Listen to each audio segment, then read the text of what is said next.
नमस्कार, citizens voice show में आप सबका स्वागत है।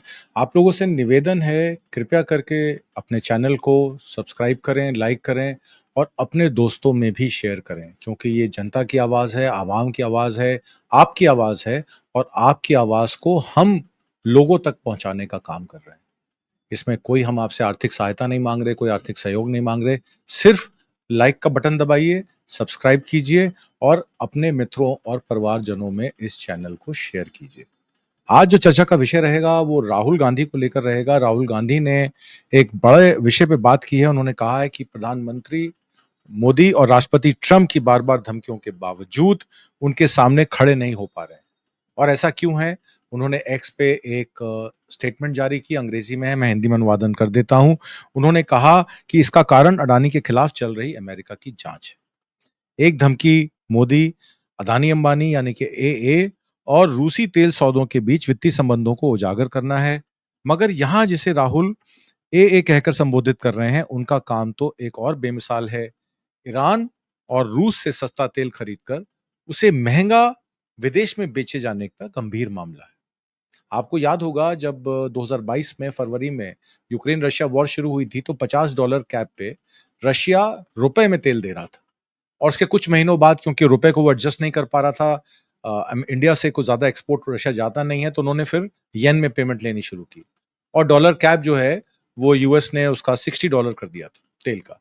तो $60 जो पहले डॉलर रेट क्रूड ऑयल का 74-75 आता था हमारा वेस्ट एशिया से, यानी कि इराक से, ईरान से और कंट्रीज से, और 2018 में ईरान पे सैंक्शंस भी लगाए थे ट्रंप।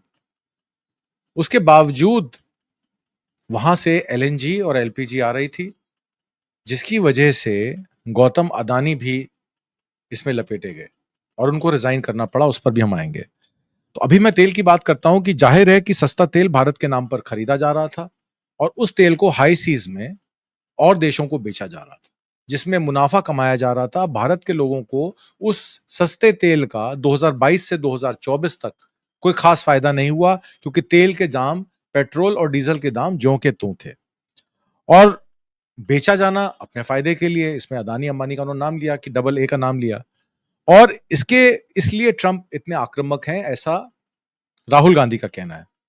विश्वासघात देश के साथ हो रहा था।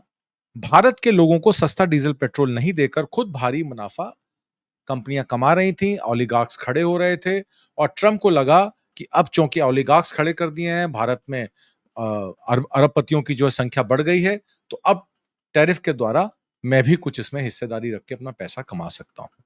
लेकिन अभी ये दूसरा एटम बम भी राहुल के हाथ लगने वाला है। इससे पहले वाला जो था वो चुनाव आयोग का है, जो शायद 8 तारीख उन्होंने कहा था कि मैं चुनाव आयोग पे बात करूंगा।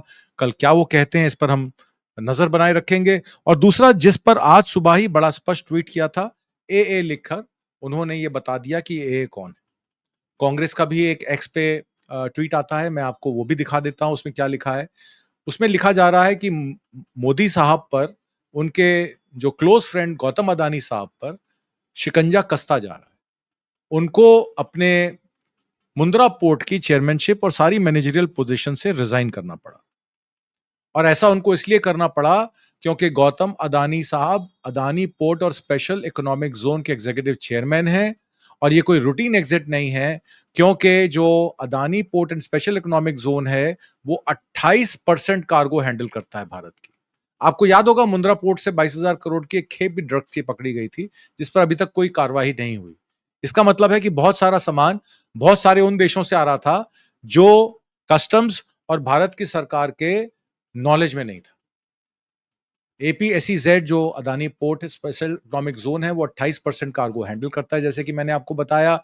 और उसके बावजूद यूएस की एक प्रोब में यह भी पता लगा है कि ईरानियन एलपीजी मुंद्रा पोर्ट पर आ रही थी और उसकी वायलेशन इंटरनेशनल सैंक्शंस की, क्योंकि ईरान पर सैंक्शंस थे, तो मुंद्रा पोर्ट क्योंकि प्राइवेट पोर्ट है, इसका सीधा जिम्मेदारी गौतम अदानी पर आती है। और एसईसी में जैसे आपने देखा उनकी इंडाइटमेंट होती है, उन पर अभियोग का मामला चलता है जिसमें एक डिस्ट्रिक्ट कोर्ट उनको समन भेजती है और वारंट इशू करती है, क्योंकि उन्होंने पैसा रेज किया और उस पैसे का इस्तेमाल भारत की सोलर एनर्जी कॉर्पोरेशन कंपनी के थ्रू विभिन्न स्टेट गवर्नमेंट्स को देने के कवायद है कि बहुत सारा पैसा दिया गया सोलर कॉन्ट्रैक्ट्स हासिल करने के लिए अपने मनमाने दामों पर। फिर $250 मिलियन की एक ब्राइबरी और फ्रॉड केस का मामला है, हिंडनबर्ग रिसर्च का, आपको याद होगा, ये भी मामला उठा था, जिसको यूएस प्रोसिक्यूटर्स और एसईसी इन्वेस्टिगेट कर रहे थे। बाद में हिंडनबर्ग रिसर्च रिसर्च कंपनी जो है वो बंद हो जाती है। अब ये जो एक्विजिशंस हैं यूएस इन्वेस्टर्स को मिसलीड करने की, ब्राइबरी देने की, $1 बिलियन एनर्जी कॉन्ट्रैक्ट जो मैंने आपको बताया, ये भी इस अभियोग में शामिल हैं। और ये अभियोग का मामला अभी निरस्त नहीं हुआ है, ये कारगर है।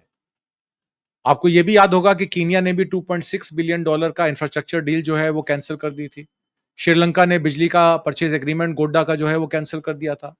बांग्लादेश ने गोड्डा का प्लांट का, माफ कीजिएगा, इलेक्ट्रिसिटी परचेज एग्रीमेंट कैंसिल कर दिया था। श्रीलंका ने पोर्ट का कॉन्ट्रैक्ट जो है वो कैंसिल कर दिया था। और यूएस इन्वेस्टर्स जो हैं वो अदानी के एक्सपोजर को रीअसेस करने लग गए कि ये कंपनी सिर्फ ब्राइबरी चार्जेस पर लोगों को रिश्वत देकर अपना काम निकालती है, तो उस पर भी रीअसेस होना चाहिए कि यूएस इन्वेस्टर्स का कितना पैसा अदानी कंपनीज को लगे। उसके बाद ऑस्ट्रेलिया में जो उनकी कार्माइकल कोल माइंस थी उस पर वो बात हुई। बांग्लादेश में महंगी बिजली बेचने का इल्जाम लगा मोहम्मद यूनुस के समय, सारे कॉन्ट्रैक्ट शेख हसीना के समय जो साइन कराए गए वो कैंसिल हो गए। कीनिया ने अपना कॉन्ट्रैक्ट कैंसिल कर दिया। ईरान ने अपना चाबार पोर्ट का कॉन्ट्रैक्ट कैंसिल कर दिया। तो इस तरीके के जब इंटरनेशनल क्रैकडाउन हुए तो सबसे पहला सवाल विपक्षी पार्टी ये पूछ रही है कि गौतम अदानी खुले में कैसे घूम रहे हैं और मोदी सरकार उस पर शांत क्यों। ये सवाल जो है वो मेन मुद्दे हैं और ये मुद्दे जो हैं इसका जवाब उनको देना पड़ेगा प्रधानमंत्री मोदी। प्रधानमंत्री मोदी अब एससीओ समिट में शामिल होने के लिए चीन जा रहे हैं। ये पहले से प्री प्लान था। ये दौरा 31 अगस्त से 1 सितंबर को होगा।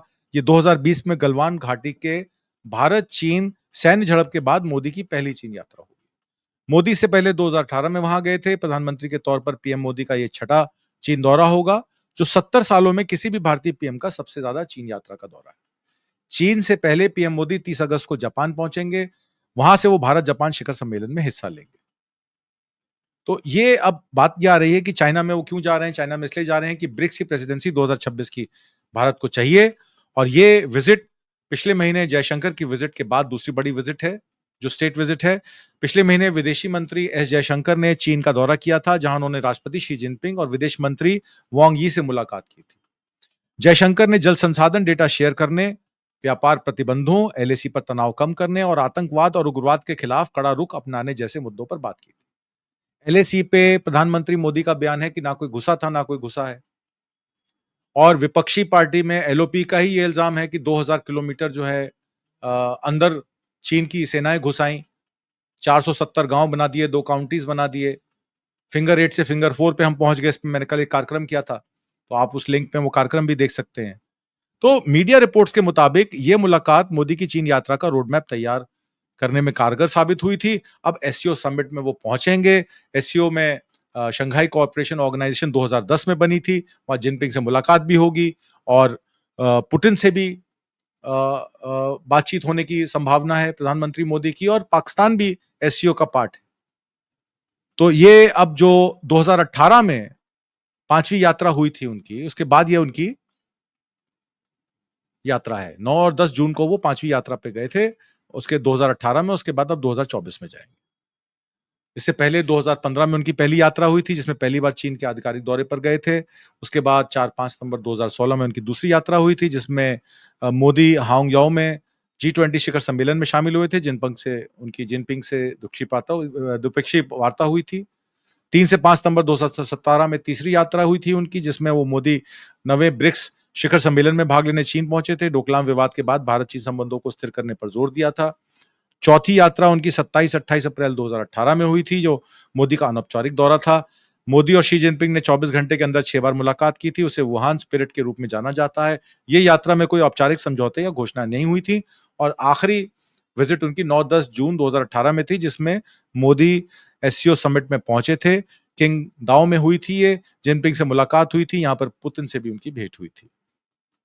तो अब मोदी साहब के लिए ये चीजें हैं कि विपक्षी पार्टियां जिस तरीके से उन पे इल्जाम लगा रही हैं कि अदानी को बचाने के लिए और अंबानी के साम्राज्य को, तेल के खेल को प्रोटेक्ट करने के लिए अब रशिया उन पे धमकी दे रहा है, और रशिया कह रहा है कि अगर आप डोनाल्ड ट्रंप कह रहे हैं कि अगर आप रशिया से तेल खरीदेंगे तो आप पे जो है वो पेनल्टी लगाई जाएगी। हालांकि मैं अमेरिका के बारे में आपको बता दूं कि अमेरिका का जो इंपोर्ट है रशिया से, वो भी कोई कम नहीं है। रशिया ऑयल अमेरिका भी इंपोर्ट करता है। तो 24 घंटे में जो ये तय करना, 7 तारीख का जो डेडलाइन है रशिया को, अपना डोनाल्ड ट्रंप ने दिया हुआ है भारत पे पेनल्टी लगाने का, तो रशिया से यूएस भी तेल इंपोर्ट करता है, जिसमें पिछले साल के मुकाबले इस साल 23% इंक्रीज किया उन्होंने $2.1 बिलियन से। मैं आपको आंकड़ा दे रहा हूं जनवरी से मई 2025 का। उसमें कई और चीजों पर भी इंपोर्ट जो बढ़ाया है अमेरिका ने। उसमें पैलेडियम आता है, 37% यूरेनियम आता है, उसमें फर्टिलाइजर्स आते हैं, केमिकल्स आता है। तो ये सब चीजें आती हैं। अजीत डोवल साहब भी मॉस्को पहुंचे हुए हैं, क्योंकि देश की 35 से 40% तेल की जो रिक्वायरमेंट है वो रशिया से पूरी हो रही है, और जो वहां का उर्सल क्रूड आता है वो जामनगर की रिफाइनरी के लिए एप्ट है उसको रिफाइन करने के लिए। और वहां जो कंपनी है रोजन इफेक्ट, जिसने 49% इक्विटी खरीदी हुई है नायरा एनर्जी और रिलायंस इंडस्ट्रीज की जामनगर रिफाइनरी पर, उनका यह कहना है कि हम जब 70% अपना तेल अपनी ही कंपनी को भेज रहे हैं तो उसमें सैंक्शंस की क्या बात है। और सिर्फ मुकेश अंबानी की जो कंपनी है वो तो सिर्फ उसको प्रोसेस करती है और प्रोसेसिंग की फीस वो कंपनी से लेती है। ये सारा बिजनेस तो रोजनेफेट चला रही है।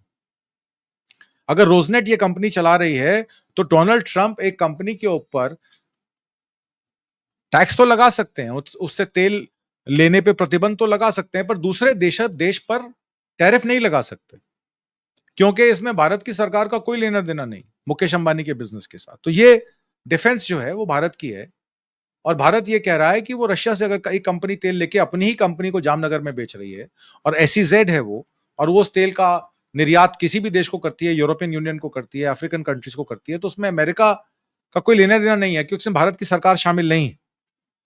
और यही बात चाइना के शी जिनपिंग ने भी ट्रंप को कही थी, जब उन्होंने रेयर अर्थ मिनरल्स की बात की कि आप 10% टैरिफ पे जेनीवा में एग्रीमेंट हुआ, और जब रेयर अर्थ मिनरल्स की बात आई तो शी जिनपिंग ने कहा वो मेरे हाथ में नहीं है। 93% प्रोसेसिंग रेयर अर्थ मिनरल्स की वर्ल्ड की चाइना में होती है। उन्होंने कहा कंपनीज करती हैं, मेरा उससे कोई लेना देना नहीं, वो स्टेट ओन नहीं है। आप उनसे डायरेक्ट बात कीजिए, उनको जिनको माल बेचना होगा वो बेचेंगे। तो ऐसे ही रोजनेट के अगेंस्ट अपने बिजनेस को मुकेश अंबानी हेज कर चुके हैं। पर अदानी पर इसलिए गाज गिरी क्योंकि अदानी वो उस एलपीजी को इंपोर्ट कर रहे थे ईरान पे, जिस पे 2018 में ट्रंप एडमिनिस्ट्रेशन ने सैंक्शंस लगाए थे। एसईसी उन पर महाभियोग का मामला इसलिए कर रही है क्योंकि उन्होंने वहां से पैसा रेज किया। अगर वो पैसा वहां से रेज नहीं करते, 600-650 मिलियन डॉलर, तो उन पे कोई महाअभियोग का मामला नहीं बनता। पैसा वहां रेज करना, उनके इन्वेस्टर से रेज करना, उनको झूठ बोलना, और फिर solar energy corporation of India के थ्रू आंध्र प्रदेश, महाराष्ट्र, जो भी स्टेट गवर्नमेंट्स को पैसा देके उनके सोलर कॉन्ट्रैक्ट्स हासिल करना। ये जब वहां इन्वेस्टिगेशन हुई और सागर अडानी जो उनके भतीजे हैं, उनके कंप्यूटर से ये सारा डेटा निकला, किसको किसको पैसे दिए गए, कब कब दिए गए, कैसे दिए गए, तो ये मामला सारा डिस्ट्रिक्ट कोर्ट में पहुंचा। डिस्ट्रिक्ट कोर्ट ने उस पर समन्स भेजे और अदानी साहब उस मामले में फंस गए। अब तो वो पैसा भी नहीं रेस कर सकते अमेरिकन मार्केट से, ना वो अमेरिका जा सकते हैं। तो एक तरीके से मोदी साहब के right hand Gautam Adani, left hand Ajit Doval, दोनों ही दिक्कत का सामना कर रहे हैं। क्योंकि अजीत डोवाल पे आपको याद होगा एक कॉन्स्पिरेसी थी कि उन्होंने हरजीत निज्जर का मर्डर करवाया, और गुरपतवंत सिंह पन्नू जो अमेरिकन कोर्ट में गए, उन्होंने कहा कि मेरे मर्डर की भी प्लानिंग थी। उसमें एक गुजराती बिजनेसमैन जो है वो अरेस्ट होता है यूरोप में, और उसको फिर वहां एफबीआई ले जाती है अमेरिका में और उससे साक्ष्य लेती है। तो ये चीजें हैं, इस पे ध्यान देना पड़ेगा। कुछ लोगों का ये कहना है कि नियो कॉलोनियल पॉलिसीज जिस तरीके से ब्रिटेन की थी वैसे अब अमेरिका की हो गई हैं। अमेरिका मल्टीपोलर वर्ल्ड में बिलीव नहीं करता है, चाइना की हेगमनी को वो तोड़ना चाहता है और अपनी बनाना चाहता है, इसलिए ब्रिक्स में डी डॉलराइजेशन के प्रोग्राम को वो सपोर्ट नहीं करता। उसको पता है कि ब्रिक्स में चाइना और रशिया की जो है लीडरशिप है। अगर वो ग्रेन एक्सचेंज शुरू कर देंगे, एग्रीकल्चरल एक्सचेंज शुरू कर देंगे, अपने पेमेंट का मॉडल खोल देंगे, और स्विफ्ट से पेमेंट नहीं होगी, डॉलर से पेमेंट नहीं होगी, तो अमेरिका का डॉलर कैसे टिकेगा। तो चाइना की हेगमनी तोड़ने के लिए, ब्रिक्स को तोड़ने के लिए ये सब कदम जो हैं उठाए गए हैं। इसमें ब्राजील के लूला का भी एक बयान आया है, बड़ा इंटरेस्टिंग है, वो मैं आपको बताऊंगा। आईसीआरए ने कल, यानी कि मंगलवार को, फाइनेंशियल ईयर 26 में ग्रोथ टारगेट फोरकास्ट जो है वो 6.2 से 6% कर दिया, कि भारत का जो ग्रोथ टारगेट है वो अब 6.2% ना होकर 6% रहेगा, क्योंकि टैरिफ से ये इफेक्ट होगा। हालांकि मैं आपको बता दूं कि फार्मा इसमें एग्जम्प्टेड है, 37% एक्सपोर्ट जो है वो फार्मा का होता है। उसके बाद टेलीकॉम सेक्टर में जो एक्सपोर्ट भारत का होता है 40% एक्सपोर्ट, वो भी नेग्लिजिबल टैरिफ में है। और अगर पेट्रोलियम प्रोडक्ट्स की बात करें तो वो भी टैरिफ हाइक से एक्सक्लूडेड है। और सीपीडी, जिसको हम कहते हैं कट पॉलिश डायमंड, उसको आप रीरूट कर सकते हैं अपने ट्रेड हब्स को बेल्जियम और यूएई में शिफ्ट कर कर। पहले भी बेल्जियम से और यूएई से हमारा कारोबार हो रहा था, तो बेल्जियम और यूएई से एक्सपोर्ट जा सकता है, क्योंकि वहां पे ट्रेड टैरिफ कम है, यूएई, कतर और बाकी देशों के साथ। और कतर के साथ, कतर ने तो नेगोशिएशन कराई है मुकेश अंबानी की ट्रंप से, कि ये तो रोजनेफ्ट कंपनी को अपना बिजनेस दे चुके हैं जामनगर का, और ट्रंप टावर की फ्रेंचाइज ली है मुकेश अंबानी ने उनसे। और ट्रंप टावर के विषय में मैं एक और कार्यक्रम करूंगा, उसमें समझाऊंगा किस तरीके से ट्रंप टावर बिजनेस कर रहा है भारत में, पैसा भी कमा रहा है अपने एजेंट्स के थ्रू, और भारत पे टैरिफ लगाने की धमकी भी दे रहा है। जहां तक बात है ऑटो कंपोनेंट्स की, डाइवर्सिफिकेशन की, अगर यूरोपियन यूनियन और यूके को अगर वो डायरेक्ट माल बेचने में दिक्कत है, तो हमारे पास और बड़े तरीके हैं। एशिया पैसिफिक मार्केट्स हैं हमारे पास, जैसे कि वियतनाम है, इंडोनेशिया है, थाईलैंड है। थाईलैंड, इंडोनेशिया, वियतनाम का 36% से 46% एक्सपोर्ट यूएस को जाता है, और उनकी ड्यूटी भी 19% है। अगर हम 25% टैरिफ का सामना कर रहे हैं, तो 19% टैरिफ पे हम इन तीन कंट्रीज के साथ भी काम कर सकते हैं।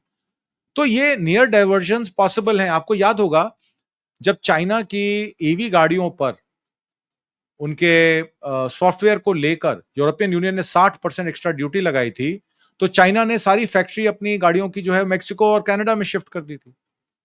और क्योंकि कनाडा और मेक्सिको से कोई प्रॉब्लम नहीं है यूरोपियन यूनियन को, तो वो माल वहां से बिक रहा था। उसी तरीके से जब क्रूड ऑयल, अमेरिका ने सैंक्शंस लगाए एनर्जी रिक्वायरमेंट पर कनाडा की, तो कनाडा ने कहा ठीक है, हमारा 4 मिलियन बैरल पर डे का जो ऑयल है वो हमसे चाइना खरीद लेगा। चाइना के शिप्स वहां पहुंच गई, उन्होंने तेल खरीद लिया। क्योंकि भारत एक ग्रोइंग इकोनॉमी है, चाइना एक प्रोडक्शन बेस्ड हब है, और एनर्जी रिक्वायरमेंट रहती है। चाइना की एनर्जी रिक्वायरमेंट और उनकी एनर्जी जो मैनेजमेंट है वो हमसे बेहतर है, क्योंकि वो एक समृद्ध देश बन चुका है, उसकी पर कैपिटा इनकम भी अच्छी है, उनके पास बजट्स भी हैं। Bharat day to day operations में चलता है। तो शायद भारत को दबाने का काम जो है ट्रंप कर रहा है। ट्रंप के लिए आसान है भारत को दबाने के लिए। पर अगर मैं आपको ये फिगर्स बताऊं कि यूएस इंपोर्ट्स जो रशिया से हो रहे हैं, उसमें पैलेडियम, जैसे मैंने आपको बताया, पैलेडियम जो है वो एक कैटालिटिक कन्वर्टर्स है, जो इंटरनेशनल कंबशन इंजन यानी कि आइस में यूज होता है, आईसीई। इंटरनेशनल कंबशन इंजन जो होते हैं, उसका कैटालिटिक कन्वर्टर जो यूज होता है, उसमें पैलेडियम यूज होता है। और ये हाइब्रिड व्हीकल्स में एमिशन को खत्म करने के लिए होता है, जैसे यूरो 6 या यूरो 4 नॉर्म्स पहले, अब यूरो 6 और यूरो 8 नॉर्म्स आ गए हैं, उसके लिए रिक्वायरमेंट आती है। तो 27% पैलेडियम की रिक्वायरमेंट 2025 में, बता रहा हूं मैं आपको, जनवरी से मई 2025 में यूएस की रशिया से पूरी होती है। यूरेनियम 28% रिक्वायरमेंट रशिया से पूरी होती है अमेरिका की। फर्टिलाइजर्स की 21% रिक्वायरमेंट जो है रशिया से पूरी होती है अमेरिका की। और अगर 2021 के आंकड़े से इसको कंपेयर करें, तो फर्टिलाइजर्स में 2025 में जनवरी से मई तक 806 मिलियन डॉलर का हमने इंपोर्ट रशिया से करा है अमेरिका ने। ये 60% इंक्रीज है फ्रॉम 2021। और अगर यूरेनियम की बात करें तो 596 मिलियन डॉलर का इंपोर्ट जो है वो किया है रशिया से अमेरिका ने। ये 147% इजाफा है 2021 से। Aircraft engine parts, 75 million dollar के एयरक्राफ्ट इंजन पार्ट्स जो हैं 2021 में रशिया से इंपोर्ट हुए थे अमेरिका में। मर्चेंडाइज इंपोर्ट जो है वो 3 बिलियन पे रह गया है, जो 2021 में 30 बिलियन डॉलर पे होता था। क्रूड ऑयल 2021 में 17 बिलियन डॉलर का इंपोर्ट किया था अमेरिका ने रशिया से। तो कहने का मतलब है कि यूएस वेवर्स यूएस कंपनीज को लगातार मिलते रहे हैं, 2028 तक मिलते रहेंगे। ये ऑलरेडी यूएस की पॉलिसी में है, जो इस सर्च को एक्सप्लेन कर सकते हैं। तो भारत पे रशियन ऑयल खरीदने के लिए किस बिना पर ट्रंप जो है वो इस तरीके का टैक्स लगाने की बात कर रहे हैं? तो ये बड़ा एक विचित्र विषय है। और ब्राजील के राष्ट्रपति लूला दा सिल्वा ने अमेरिकी राष्ट्रपति डोनाल्ड ट्रंप से बातचीत के प्रस्ताव को ठुकरा दिया। ट्रंप ने मंगलवार को कहा था कि लूला जब चाहें मुझसे बात कर सकते हैं। लूला ने इस प्रस्ताव को ठुकराते हुए कहा, मैं टैरिफ पर बात करने के लिए ट्रंप को कॉल नहीं करूंगा। इसके बदले पीएम नरेंद्र मोदी और शी जिनपिंग जैसे नेताओं से बातचीत कर सकता हूं या करना चाहूंगा। ये साफ-साफ उन्होंने कह दिया है। लूला ने यह भी कहा है कि भले ही ट्रंप से उनकी बातचीत ना हो, लेकिन वे नवंबर में होने वाले सीओपी 30 क्लाइमेट समिट में ट्रंप को न्योता भेजेंगे। अमेरिका ने हाल ही में ब्राजील पे 50% टैरिफ लगाया है। ट्रंप एडमिनिस्ट्रेशन की माने तो टैरिफ पूर्व राष्ट्रपति जॉयर बोल्सोनारो के खिलाफ की जा रही कार्रवाई, उनको जेल हो गई। एक 2008 का मारा का मामला था, उसमें उनको जेल हो गई। तो डिसिल्वा का ये कहना है, राष्ट्रपति लूला साहब का, कि ये हमारा इंटरनल मामला है, ये हमारा इन्वेस्टिगेशन का मामला है। अगर कोई राष्ट्रपति करप्शन के मामले में लिप्त पाया जाता है, तो ये हमारी हमारी पुलिस है, हमारा एडमिनिस्ट्रेशन है, हमारी जुडिशरी है। इसमें हम आउटसाइड इन्फ्लुएंस अमेरिकी राष्ट्रपति का बर्दाश्त नहीं करेंगे, जो कि बिल्कुल ठीक है। उनकी संप्रभुता, उनकी उनकी जो रिपब्लिक है, उस पर डायरेक्ट अटैक होता है। तो उन्होंने कहा, भाई मैं इसको बर्दाश्त नहीं करूंगा। बोल्सोनारो पर 8 जनवरी 2023 को ब्राजील की राजधानी ब्रासिलिया में हुए दंगों के कथित रूप से तख्तापलट की कोशिश का आरोप था। तो अब अदानी साहब और उनके साथ सात और, चाहे वो सागर अडानी हो, जो डायरेक्टर थे अदानी ग्रीन एनर्जी की, जिन पे $265 मिलियन का अभियोग का मामला है, जिसमें 2020 और 24 के बीच में ब्राइब्स दी गई। तो इन मामलों पर अब वो चार्जेस जो हैं वो न्यूयॉर्क कोर्ट में, डिस्ट्रिक्ट कोर्ट में अनसील हो चुके हैं पिछले नवंबर को। और सोलर एनर्जी कॉन्ट्रैक्ट्स जो थे वो 2 बिलियन प्रॉफिट, यानी कि 1 बिलियन का माने तो 8,500 करोड़ रुपए, 2 बिलियन का माने तो करीब 17,000 करोड़ रुपए, 17,000 करोड़ रुपए के प्रॉफिट के लिए अगले 20 साल के लिए ये तैयारी जो थी अदानी ग्रुप कर रहा था। और जिसके लिए उन्होंने $600 मिलियन अमेरिकी लोगों से उठाए, अमेरिकी इन्वेस्टर से पैसा उठाया। तो राहुल गांधी की ये जो बात है, जो उनके जो senior party leader Jairam Ramesh हैं, उन्होंने भी ये कहा कि उन्होंने एक मेमोयर निकाला रॉबर्ट लाइटसर का, जो ट्रंप के टॉप ट्रेड नेगोशिएटर थे उनकी फर्स्ट टर्म में। उन्होंने कहा था कि इंडिया जो है वो कुछ ही बिलियनियर्स के हाथ में रह गया है। ये 2018 की रिपोर्ट है उनकी। और उन्होंने ये कहा, ये बहुत अनयूजुअल है कि इस तरीके के ओलिगार्क खड़े करने में किस तरीके से सरकार या मोदी सरकार ने उनकी मदद की है।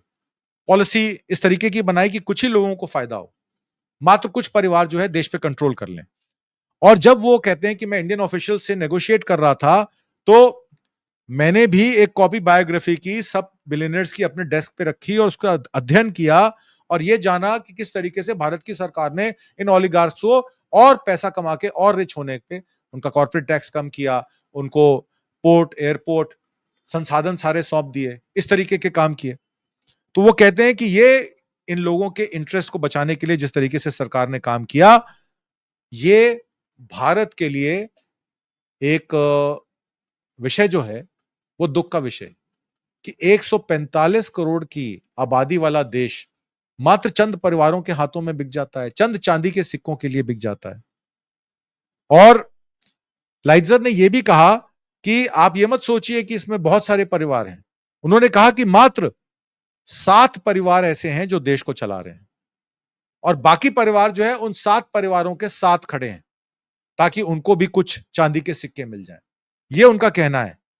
तो राहुल गांधी ने जब यह कहा कि ये एस्केलेशन जो है ट्रंप की, ये इस ओलिगार्की को खत्म करने के लिए या उनसे अपनी हिस्सेदारी मांगने के लिए है, और इंडिया के इंपोर्ट जो 25% ड्यूटी है, ये और भी बढ़ जाएंगे अगले 24 घंटे में। राहुल गांधी ने भी इसका आगाज किया है। उन्होंने ये भी कहा है कि भारत ने रशिया की वॉर मशीन, ये डोनाल्ड ट्रंप का कहना है कि भारत ने रशिया की वॉर मशीन को वित्त पोषित किया है और यूक्रेन का ख्याल नहीं रखा है, और इसलिए अब ट्रंप के पास एक ब्रह्मास्त्र है कि वो भारत पर और टैरिफ लगाए। कल का इंतजार करते हैं, देखते हैं क्या होता है। उम्मीद करता हूं आपको आज का कार्यक्रम पसंद आया होगा। कमेंट बॉक्स में जरूर लिख के भेजिएगा। हम आप तक सही सूचना सही समय पर पहुंचाने के लिए प्रतिबद्ध हैं। मैं आपसे फिर गुजारिश है, प्लीज चैनल को लाइक करें, सब्सक्राइब करें और अपने दोस्तों, मित्रों, परिवार में शेयर करें। नमस्कार, जय हिंद।